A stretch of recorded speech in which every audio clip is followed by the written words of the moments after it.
Hey guys, this looks like a fun one. It says evaluate 1 over 23 times 3 to the power of 2 minus root 5, whole thing to the power of 2 plus root 5. This is day 10 of our Algebruary February calendar. For the month of February, we're going to solve 28 Algebruary problems. It looks like there's some pretty cool ones on here.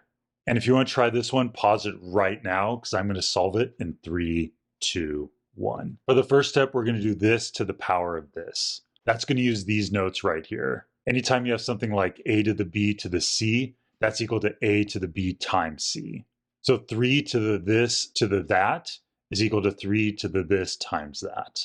So let's focus on multiplying these two terms. And to do this, we can use these notes as a shortcut. Anytime you have a minus b times a plus b, it's just a squared minus b squared.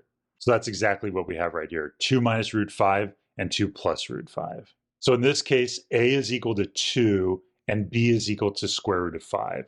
So this will end up being 2 squared minus root 5 squared. And then we can simplify that. 2 squared is equal to 4, and root 5 squared is equal to 5. And 4 minus 5 is equal to negative 1. So this whole exponent simplified to negative 1. And here's the next step. The whole thing's equal to negative 1. Let's clean this up a little bit.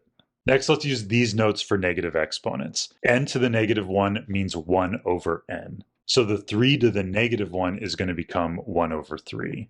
And then for the last step, we're going to multiply the fractions. 1 over 23 times 1 over 3 is 1 over 69. 1 over nice. This is the answer to our question. Let's put a box around it.